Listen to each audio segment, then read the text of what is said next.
Naging prangka ang talakayan sa pagitan ng Pilipinas at China sa pagpapatuloy ng bilateral consultative mechanism tungkol sa South China Sea.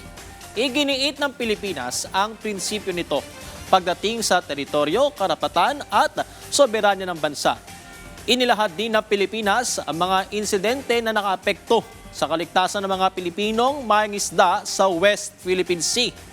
Binigyan diin sa talakayan ang kahalagahan ng diplomasya, komunikasyon at pagsunod sa international law, kabilang ang UNCLOS at 2016 Arbitral Award na pumabor sa Pilipinas.